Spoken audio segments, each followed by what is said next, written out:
अस्सलाम वालेकुम नाज़रीन, एपीपी के स्पेशल पॉडकास्ट के साथ मैं हूं आपका होस्ट मलिक अली रज़ा। नाज़रीन, दुनिया इस वक्त डिजिटल ट्रांसफॉर्मेशन की जानिब बहुत तेज़ी से जा रही है।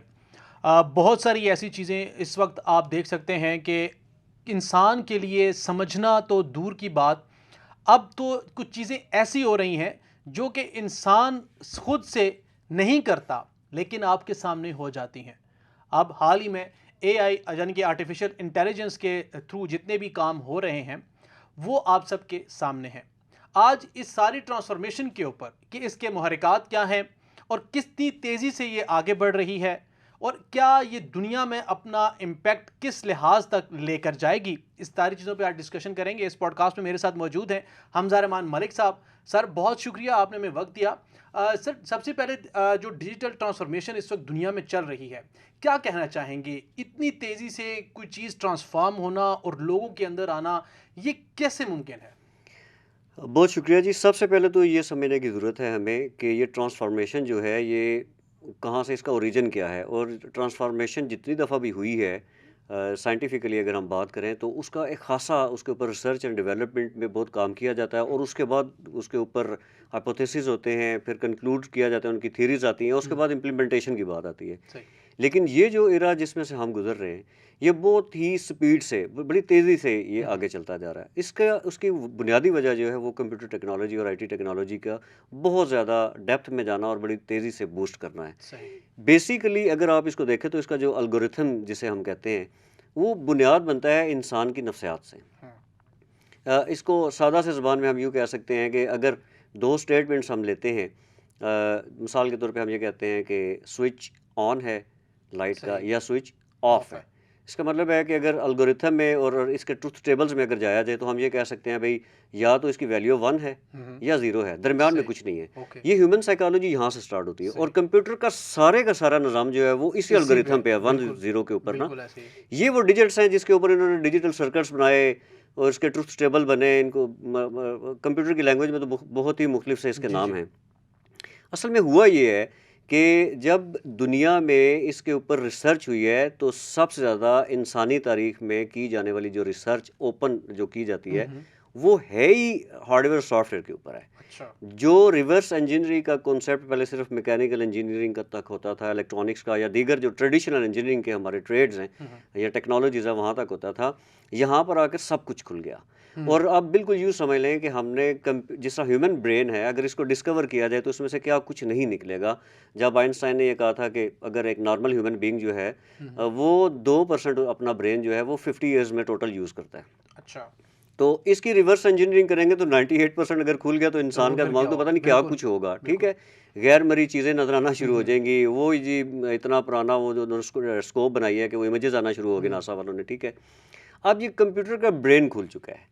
सही। अगर इसको सिर्फ हम कंप्यूटर को ज़्यादा तेज़ नहीं समझते, हम हम्म। इंसान के दिमाग के साथ ही अगर हम जोड़ दें, हम्म। तो अगर कंप्यूटर का 98% खुल चुका है तो आप देखें कि कितना बड़ा इनकलाब आएगा। सही। ये है असल में इसका वो रीज़न जिसकी वजह से बड़ी तेज़ी से ये जा रहा है। सही। और ये जो भाव है, जो रफ़्तार है, जिस रेशो से ये जा रहा है, जो इसके साथ अपने आप को सिंक्रोनाइज़ करेगा, वो साथ चलेगा, जो रुक गया वो पीछे वो रह पीछे जाएगा। रहेगा। अच्छा सर, क्योंकि आप देख रहे हैं बहुत से डेवलपमेंट कंट्रीज़ जो हैं जो इस पे बहुत ज़्यादा काम कर रही हैं। हमारे हमसाया मुल्क में देख लें, चाइना देख लें, किस तरह से तेज़ी से इसकी तरफ आगे बढ़ता जा रहा है।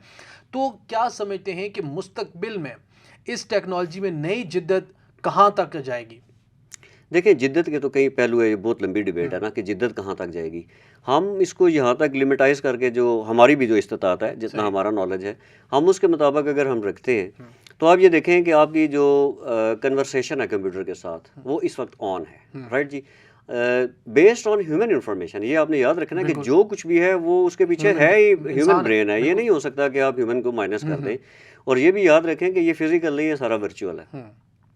अब इसकी जिद्दत में देखें जी कि अगर आप कंप्यूटर के साथ कन्वर्स करते हैं, बात करते हैं कि मुझे ये चीज़ ड्रा करके दें, वो आपको ड्रा करके देगा। अगर आप ये कहते हैं मुझे ये एनिमेशन हम्म। बना के दे, वो एनिमेशन बना के आपको दे देगा। सही। आपको इन्फॉर्मेशन चाहिए तो ये जितना भी आपका पहले टाइपिंग और टेक्स्ट हुआ करता था, वो सारे का सारा स्पीच में आ गया। हम्म। एक ये इसके अंदर जिद्दत है। दूसरी इसके अंदर जिद्दत ये है कि अगर आप इसको अब ये इंस्ट्रक्शन देते हैं कि मुझे एक आर्टिकल चाहिए जिसका टॉपिक है आर्टिफिशियल इंटेलिजेंस की जिद्दत सही। और मुस्तकबिल। हम्म। तो वो आर्टिफिशियल इंटेलिजेंस इसके ऊपर आपको, आप कहें जी कि मुझे 200 वर्ड्स का एक ऐसे चाहिए, तो वो आपको ऐसे लिख के दे देंगे। बिल्कुल। यानी कि आपका वो काम जो आपने टाइप करना था, आपने सर्च करना था और उसके बाद आपने कुछ लिखना था या उसको कहीं प्रेजेंट करना था, अब जो कुछ आपके ब्रेन में है आप उसको ट्रांसफॉर्म कर रहे हैं अपने ऑडियो में, साउंड सही। में। सही। कंप्यूटर उसको रिवर्स करके अपने सॉफ्टवेयर में से निकाल के जो दुनिया में अवेलेबल है उसकी सारी इन्फॉर्मेशन आपको जिस फॉर्मेट में चाहिए उस फॉर्मेट में, यानी कि राइटिंग में सही। या ऑडियो में दे रहा है। पिक्चर्स में या वीडियोस की शक्ल में, किसी भी बिल्कुल, शक्ल में। आपका जो भी डाटा है, जो इन्फॉर्मेशन जो कंप्यूटर टेक्नोलॉजी में वर्ड हम यूज़ करते हैं कि जो भी डाटा आपका, वो आपका टेक्स्ट भी है, आपका ऑडियो भी है, आपकी वीडियो भी है, इमेज सही। भी है, ग्राफिक्स भी, सारा कुछ ये डाटा है। तो जिस फॉर्म में डाटा आपको चाहिए वो उस फॉर्म में आपको दे देगा। सही। तो ये बियॉन्ड द इमेजिनेशन है। कम से कम वो लोग, मैं भी शायद अब उनमें शुमार होना शुरू हो गया हूँ कि सही। वो कहाँ एनालॉग सिस्टम होते थे, कहाँ फिर ये डिजिटलाइज हुआ, कहाँ आर्टिफिशियल इंटेलिजेंस आ गई। तो ये इस वक्त जो 40 प्लस की एज में है या 50 वाले उस ग्रुप में है, तो उन्होंने तो बहुत ही ज़बरदस्त एक इनकलाब को बपा होते हुए ये देख लिया है। सही। लेकिन फिर भी मैं ये कह रहा हूँ कि हमारी इमेजिनेशन से ही आउट हो चुका है कि ये क्या है। न्यू जनरेशन है, जो छोटे छोटे एज ग्रुप है, जो 10 ईयर्स 12 ईयर्स के जो बच्चे हैं, सही। उनको थोड़ा सा अगर आप लीड दे दें कि ये चीज़ इस तरह काम करती है, ये चीज़ उस तरह काम करती है, तो फटाफट उसमें इंटरेस्ट लेंगे, विजुअल्स देखेंगे यूट्यूब पे या किसी और चैनल कुछ पे, ना कुछ वो बना लेंगे उसमें एटलीस्ट। गाइडेंस लेंगे, उसके ट्यूटोरियल लेंगे और वो आपकी सोच से पहले ही वो काम कर चुके सर होंगे। बहुत सारी मिसालें हैं आपके सामने आज। सर बहुत सारे व्लॉगर्स हैं बहुत बड़े, जो कि जिन्होंने सब कुछ सीखा ही यूट्यूब से है, और बहुत सारे कोर्सेज भी अवेलेबल हैं। मैं इसमें आगे अगर बढ़ते हैं तो एक सवाल जो मेरे जहन में आता है कि अब सारी चीज़ें जो है डिजिटलाइज हो चुकी हैं, हमारी जो यंग जनरेशन है इसके ऊपर इसका इम्पैक्ट क्या पड़ेगा? क्योंकि बहुत सारी ऐसी चीज़ें हैं जो कि रॉन्ग वे में भी जा रही हैं, और बहुत सारी ज़्यादा चीज़ें ऐसी हैं जो पॉजिटिव वे में भी जा रही हैं। तो आप इसको किस तरह से देखते हैं? देखिए जी, कोई भी टेक्नोलॉजी है ना, उसको, ये कोई थ्योरी नहीं है, मैं अपना एक वो बात कर रहा हूँ, ये ना ही मैं अथॉरिटी हूँ कि ये मैं सही बात करूँ, लेकिन मेरी ऑब्जर्वेशन ये है कि हर टेक्नोलॉजी के ना 50% प्लसेस होते हैं, 50% नेगेटिव्स होते हैं उसके, राइट। हमने अपने बचपन में ये सुना था कि वीसीआर एक बहुत गंदी चीज़ है। सही। वो इसलिए सुना था कि उस वक्त के जो माहौल था, उस वक्त वीसीआर का गंदा इस्तेमाल होता था। सही। हमने अपने बचपन में यही सुना था कि वीडियो गेम एक गंदी चीज़ का नाम है, ठीक है, क्योंकि उस वक्त इसी तरह का यूज़ होता था। सही। बच्चे जो पैसे भी खर्च करते थे, टाइम मनी एनर्जी, वही जो पूरा पूरा पैकेज बिल्कुल ज़ाया हो जाता था, बिल्कुल। राइट जी। लेकिन हकीकत ये है कि अगर इसका हम राइट यूज़ करें तो ये बच्चों को, आने वाली जनरेशन को बहुत आगे लेके जा सकता है। सही। अभी आप ये देखें कि हमारे बच्चे जो हैं उनको स्मार्टफोन मिले। हम जब बच्चे बिल्कुल। थे तो बटन हमने वाले पहली थे। दफ़ा जब डिजिट की, नहीं मोबाइल तो था ही नहीं। सही। फ़ोन। मैं तो आपको ये कह रहा हूँ कि एनालॉग वो जो घड़ी हम पहनते थे, रिस्ट वॉच जो होती है, सही। उसकी जगह जब पहली दफ़ा डिजिट्स वाली हम देखी तो हम रात को उसकी लाइटें ऑन कर करके तो एक दूसरे को बिल्कुल देखते ये देखो कि भी इसकी जल लाइट रही भी है। ऑन होती है, ठीक है। ऐसे ही है। इसका मतलब है कि हम ह्यूमन जो है ना, उसने बहुत तरक्की कर लिया है।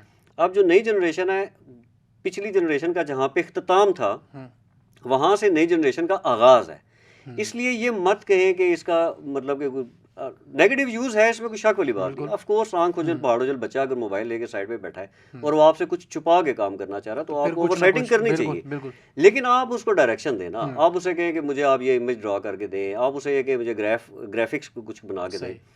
हर बच्चे को ये जो ज़माना चल रहा है, आप ना भी चाहेंगे तो वो सीख जाएगा, लेकिन उसको वेब डेवलपमेंट का और वेब डिज़ाइनिंग का कोर्स हर सूरत में करवाएं, सही। ताकि उसका माइंड जो है वो कंस्ट्रक्टिव साइड पे आ जाए। वही बुक्स जो साइंस, मैथमेटिक्स, फिजिक्स, केमिस्ट्री बच्चे जो घर में पढ़ते हैं, उसकी प्रेजेंटेशन वो कंप्यूटराइज करना शुरू कर दें। बच्चे को कंप्यूटर से मेंटल एंगेजमेंट चाहिए, सही। वो चाहे वीडियो गेम हो या कोई चाहे भी किसी चीज़ भी हो। सूरत में। अगर आप उसको पॉजिटिव एंगेज नहीं करेंगे तो ऑटोमेटिकली नेगेटिव की तरफ नेगेटिव चला की तरफ। जाएगा। फिर बिल्कुल। आप इस काबिल नहीं रहेंगे या आप इस पोजीशन में नहीं रहेंगे कि उसको ज़्यादा सख्ती से रोक सकें। सही। तो बेहतर आप पहले पॉजिटिव एंगेज कर दें उससे। सही। अच्छा सर, हमने देखा है कि जो भी आपने बात की है कि हमारे यहाँ बुरा समझा जाता था चीज़ों को, जब जब ट्रांसफॉर्मेशन होती रही, मोबाइल नए आते रहे, फिर टच मोबाइल आए, आईफोन आए, अब तो सारा कुछ चीज़ें चेंज हो गई। तो उस वक्त हमें जब मोबाइल यूज़ करने के लिए कोई ऐसी टेक्नोलॉजी यूज़ करते तो वो कहते हैं ये बुरी चीज़ है, ठीक है। तो क्या हम वो जो टेक्नोलॉजी बनाने वाले हैं उनसे हम कोसों दूर हैं कि हमें उसके फ़वाइद का नहीं पता, या हमें उसकी चीज़ों का नहीं पता कि यार ये आगे आने वाले दौर में किस तरह से फ़ायदेमंद हो सकती है? देखिए जी, ये जो बात है ना, अब हमारी जो बात आपने की है, अब इसमें किसी भी मुल्क के अंदर जो इकोनॉमी है और इकोनॉमिक डेवलपमेंट है और उसके जो सेक्टर्स हैं, जो प्रोड्यूसर्स होते हैं, वो अकेले कुछ भी नहीं कर सकते ना। ये सारे फैक्टर्स बिल्कुल मिलाकर ये बिल्कुल। सारे, अब हम हैं पीछे, सही। ठीक है। आईटी में तो बहुत ही पीछे। सही। अभी भी आईटी एक्सपोर्ट्स हमारी जो है, मेरे ख्याल में जो हमारे जो बड़े बड़े ममालिक हैं या हमारे नेबर्स में जो कर रहे हैं, उसका मेरे हमने 3% है, 4% है। मैं सही। पिछले दिनों एक देख रहा था, हमारी आईटी एक्सपोर्ट्स ही नहीं है। सही। अच्छा, आईटी एक्सपोर्ट्स क्यों नहीं है? आईटी एक्सपर्ट्स नहीं है, आईटी मैन्युफैक्चरर्स नहीं है। अच्छा, ये लोग जो है फोकस नहीं है उस तरफ। फोकस नहीं है। आप यूँ समझ लें कि हमें क्या करना है, हमें ये करना है कि needs and wants of the market जो है ना, उनको एनालाइज करें, सही, उसके मुताबिक अपने कोर्सेज और एजुकेशनल इंस्टीट्यूशन में ये इसके सब्जेक्ट्स पढ़ाए जाएं। बिल्कुल। नीड बेस्ड हम्म, और वांट बेस्ड जो है आप टारगेटेड स्टडी कराएं बच्चों को। सही। हम अभी भी वहीं पे फंसे हुए हैं। मैं आपको बताता हूँ, ये जो दिन गुजर रहे हैं, अभी मैट्रिक का रिजल्ट फेडरल बोर्ड का आ गया, बाकी बोर्ड्स का आ रहा है, अब वो बच्चे जा रहे हैं कॉलेजेस। बिल्कुल। पेरेंट्स वही डिबेट कर रहे हैं जो हम डिबेट कर रहे हैं कि इसको हम्म, कंप्यूटर साइंस रखवाएं, वो ये रखाएं, वो हाँ, रखवाएं। लोगों को, वालदैन को खास तौर पे इस चीज़ की अवेयरनेस देना ज़रूरी है कि कंप्यूटर टेक्नोलॉजी या कंप्यूटर साइंसेज अब अलग से एक सब्जेक्ट नहीं रहा, it is a part of every subject. बिल्कुल आप एग्जैक्ट ऐसे देखें ही कि है। चाहे बच्चे को आप डॉक्टर बनाए, चाहे बच्चा इंजीनियर बने या किसी जर्नलिस्ट बने, किसी बिल्कुल भी प्रोफेशन में जाए, उसका टेक्नोलॉजी जरूर उसकी इन्वॉल्व है। टेक्नोलॉजिकल बिल्कुल। जो नॉलेज है वो बहुत ज़रूरी है। उसने अपनी सारी प्रेजेंटेशन अब इन्हीं इक्विपमेंट के जरिए देनी है। बिल्कुल अगर उनको ये फंडामेंटल नॉलेज नहीं आएगा तो वो पीछे रह जाएंगे। बिल्कुल ऐसे ही एक तो बात ये है। दूसरी बात ये है कि हमारे जो फेडरल बजट होता है, उसमें जब हम पब्लिक सेक्टर डेवलपमेंट के प्रोजेक्ट्स को अनाउंस करते हैं, उसमें डेलिब्रेट एफर्ट्स चाहिए। हम खुद कवर करते हैं इन चीज़ों को, रिपोर्ट भी करते हैं, देखते भी हैं, सुनते भी हैं, पढ़ते भी हैं ये सारे डॉक्यूमेंट्स। तो मैं ये समझता हूँ कि इसमें यूथ को अनाउंस्ड यूथ ये डिक्लेयर करेंगे ये हमारा यूथ का विंग है, सही। और इसको बैठा के इतना हम इनसे कंसल्ट करेंगे। इनसे आप देखें, ये हमें इसमें कोई बुराई नहीं है अपनी नई जनरेशन को ऊपर लेकर आना, ये ज़रूरी चीज़ है। सही उनको अपडेट करना है, अपने सही। अपग्रेड करना है। जो बच्चे हमारे यहाँ पर राइटली हम उनको डायरेक्शन में नहीं ला पाते, सही। नतीजा ये निकलता है कि वो मुल्क छोड़ के बाहर चले जाते हैं। वहाँ पर वो अपनी एजुकेशन भी लेते हैं, अपना रोजगार भी कमाते हैं, फ्यूचर भी बनाते हैं, और सर्विसेज किसको दे रहे हैं? उस मुल्क को जहाँ पर वो बिल्कुल गए हैं। उनकी इकॉनमी ठीक इसका हो रही मतलब है अभी तक हम इस पोजीशन में नहीं आ सके कि हम अपने यूथ को एक साजगार माहौल दें कि वो यहीं पर रहते हुए कंट्रीब्यूट सही करें पाकिस्तान सही। के लिए। अच्छा, चलें, ठीक है। दूसरा इसका एस्पेक्ट ये है कि हम ये भी कर सकते हैं कि उनकी सर्विसेज को पाकिस्तान के लिए हम हायर करें। वो बच्चे वहाँ पे कंट्रीब्यूट करें, पाकिस्तान के लिए भी कंट्रीब्यूट करें। बिल्कुल आप देखेंगे इस्लामाबाद में हम बैठे हैं, कितने सॉफ्टवेयर टेक्नोलॉजी पार्क्स हैं, गिनती में आप भी फिंगर टिप्स पे गिन सकते हैं। बिल्कुल यहाँ पे होना इस तरह चाहिए था कि जितनी यहाँ पे नॉर्मल एक ग्रोसरी की शॉप्स हैं, उससे उससे डबल ज्यादा सॉफ्टवेयर हाउसेस होने चाहिए। बिल्कुल एसटीपी बने, जितने पार्क्स बना सकते हैं बनाएं, सही। और इसकी खपत चाहिए। अच्छा, तीसरी जो इम्पोर्टेंट चीज़ है वो ये है कि हमारे जो यूथ का ये जो इंटेलेक्ट है, उसको थोड़ी सी डाइवर्शन भी चाहिए। सही आपने डाइवर्ट भी उसको करना है। आपने उसको मतलब कि इन प्रोफेशनल चीज़ों में रहते हुए और इसमें उनकी कंट्रीब्यूशन को बढ़ाते हुए आपने उनको ये विजन देना है कि आप अपने मुल्क के लिए कंट्रीब्यूट करेंगे। बिल्कुल आप, ये मुल्क आपकी वजह से है, सही मुस्तकबिल के अंदर आपने ही सारा ये काम करना है, आपने ही करना है, आप जैसे लोगों के लिए करना है। सही ठीक है, यानी कि वो उनको जब एक विजन मिलेगा, एक डायरेक्शन मिलेगी, तो वो डेडिकेट होकर इसमें कंट्रीब्यूट करने की कोशिश करेंगे।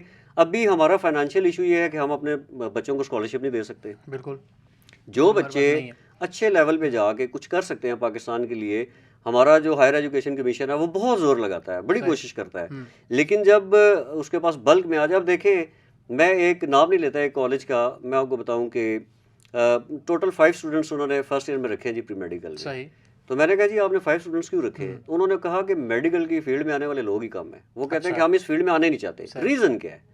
रीज़न इसका ये नहीं है कि वो डॉक्टर नहीं बनना चाहते या उनको ये फील्ड अच्छी नहीं लगती, नहीं। ये हमारा एजुकेशन और एग्जामिनेशन सिस्टम की तबाहली का एक सबूत है कि बच्चे बायोलॉजी इसलिए नहीं पढ़ते कि वो मुश्किल है, मुश्किल और कंप्यूटर साइंसेज इसलिए पढ़ते हैं कि ये आसान आसान है है। बिल्कुल हालांकि ये कतन ऐसी बात नहीं है, ना कुछ आसान है ना कुछ मुश्किल है। जिसमें आपका इंटरेस्ट बन गया वो ईजी है। वो इजी है इसका बिल्कुल मतलब है हमें अपने जो स्टूडेंट्स हैं, जो यंग है जनरेशन है, उनके उस इंटरेस्ट सब्जेक्ट्स में डेवलप रहते करना उनको चाहिए उसके अंदर इंटरेस्ट डेवलप जी करें ना। अगर मतलब कि हार्ट का उसने डेमोन्स्ट्रेशन तैयार करनी है, तो तो वो ऑब्वियसली वो पार्ट तो ज़्यादा बायोलॉजी करेगा रहा है, हाँ सपोर्ट किससे ले रहा है? कंप्यूटर कंप्यूटर टेक्नोलॉजी से। टेक्नोलॉजी से बिल्कुल अगर हमने आर्टिफिशियल इंटेलिजेंस को आज अपने सिलेबस का हिस्सा ना बनाया, तो बच्चे खुद सीखना शुरू कर देंगे, फिर राइट और रॉन्ग के रिस्पॉन्सिबल खुद सही होंगे। हाल ही में भी आपने देखा होगा कि जब वज़ीर-ए-आज़म शहबाज शरीफ ने लैपटॉप स्कीम दोबारा शुरू की और उन्होंने पूरे मुल्क में जो है वो लैपटॉप देना, वो भी यही कह रहे थे कि हम इसको डिजिटल ट्रांसफॉर्मेशन को कम्पीट करने के लिए कि हमारे जो नए नौजवान नस्ल है वो आगे आए, वो इस चीज़ को इस्तेमाल करे, इस टेक्नोलॉजी को इस्तेमाल करके अपने मुल्क के लिए कुछ ना कुछ बेहतर करे। सर टाइम बहुत शॉर्ट है और आखिर में ये पूछना चाहूँगा कि हमारी इकॉनमी जो कि काफ़ी अरसे से IMF के कर्ज़ों तले दबे हुए हैं, हुकूमतें कोशिश करती हैं, मौजूदा हुकूमत ने भी एक पैकेज दिया, बहुत कोशिश कर रहे हैं, वापस भी कर रहे हैं कर्ज़े। ये आर्टिफिशियल इंटेलिजेंस जो है या डिजिटल ट्रांसफॉर्मेशन जो है, ये इस इकॉनमी को बेहतर करने में किस तरह से अहम किरदार अदा कर सकते देखें, आपने तो मुझे ना वो बना दिया ऑलराउंडर। तो मैं अपने जो मेरे पास जो नॉलेज है मैं सिर्फ वो बिल्कुल। शेयर कर रहा हूँ, नाजरीन को ये भी बता दें कि जो अवेलेबल नॉलेज है मैं उसी पे बात कर रहा हूँ।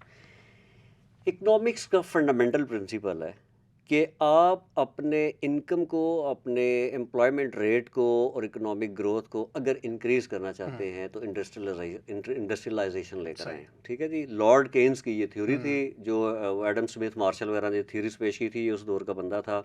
उसे सिंपल ये कहा था, मेगा प्रोजेक्ट शुरू कर दें। हुँ। ओके, अब मेगा प्रोजेक्ट्स हमारे ध्यान में यही आता है, शायद 2-4 फैक्ट्रियाँ लग जाएंगी, पुल बड़े बन प्रोजेक्ट जाएंगे, हो जाएँगे सड़कें तो बन जाएंगी। बिल्कुल। ये मेगा डेवलपमेंट हुँ, सिर्फ यहीं तक नहीं है।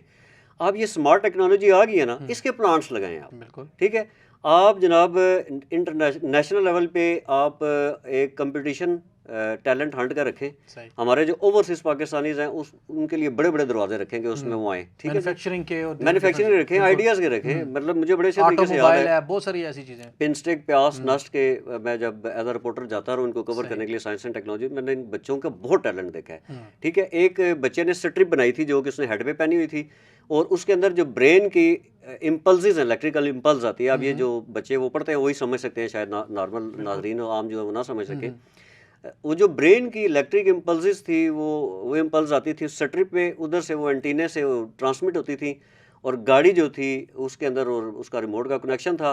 वो बच्चा राइट साइड पे देखता था और तो गाड़ी राइट गाड़ी साइड पे राइट टर्न साइड करती मुड़ती थी, है, वो लेफ्ट बिल्कुल। पे देखता था, हुँ, सर ऊपर करता था, गाड़ी आगे जाती थी। तो इट वाज अमेजिंग। और ये मैं आज से 12 साल पहले की बात कर रहा अच्छा, हूँ जी, आज की बात ही सही। मैं कर रहा। मैं उस बच्चे को अपने ऑफिस लेकर आया, मैंने उससे और बातें पूछी, फिर उसकी एक स्पेशल खबर भी मैंने इंग्लिश न्यूज़पेपर में चलाई ताकि उसको मैं हुँ, एनकरेज करूँ। सही। वो बच्चा बाहर चला गया। हुँ, हमने उसको क्यों बाहर जाने दिया है? बिल्कुल। ठीक है, हमें ये चाहिए कि हम एक नेशनल टैलेंट हंट प्रोग्राम चलाएं, और चलाएं भी किसमें, इसमें डिजिटलाइजेशन में। राइट जी, सही। अब इसमें जो केमिकल इंजीनियर है या सिविल इंजीनियर, ये नहीं है कि वो नहीं शामिल होंगे, हुँ, वो इसके बगैर आगे सब चल ही नहीं सब सकते। अब सब सारे आ सकते चलेंगे। हैं, ठीक है, बिल्कुल, सब आ जिस सकते तरह हैं। एक मोबाइल जो है हर बंदे की ज़िंदगी का लाजमी जुज़्व बन हुँ, चुका है, आर्टिफिशियल इंटेलिजेंस और डिजिटलाइजेशन भी हर बिल्कुल। प्रोफेशन का लाजमी जुज़्व जुज़्व बन है, चुका बिल्कुल है। ऐसे है, बिल्कुल ऐसे है। लिहाजा मैं तो ये कहता हूँ, अगर मुझे मौका मिले प्राइम मिनिस्टर साहब से मिलने का या हुँ, हुँ, आईटी मिनिस्टर साहब से मिलने का, मैं तो सरदर्द से ये कहूँगा कि चंद दिन रह गए हैं ये गवर्नमेंट का, चूंकि अभी ट्रांजिशनल फेज आ रहा सही। है, एक नेशनल हंट प्रोग्राम टैलेंट कर हंट दें। प्रोग्राम चला दें। अब देखिएगा कितने आपको digital talent hunt digital program. Hunt program चला दें, बिल्कुल। कोई भी नाम दे दें। हुँ, हुँ। आप उन बच्चों को ऊपर लेकर आएं जो आपको टॉप के नजर आते हैं, उन पर इन्वेस्ट करें और देखें पाकिस्तान को कितना फायदा देंगे। सही, बहुत अच्छी एडवाइस है और बहुत अच्छा मशवरा भी है। नाज़रीन, उम्मीद करते हैं हमारा पैगाम आगे जो आला इक़्तिदार पर बैठे हुए लोग हैं उन तक पहुंच जाएगा कि बच्चों के लिए और नौजवानों के लिए कोई ऐसा काम किया जाए जो पाकिस्तान के लिए बेहतरी का सबब बन सके। अब तक के लिए इतना ही। नेक्स्ट पोस्ट कार्ड में बहुत जल्द आपकी खिदमत में हाजिर होंगे। मुझे देंगे इजाज़त। अल्लाह हाफ़िज़। पाकिस्तान जिंदाबाद।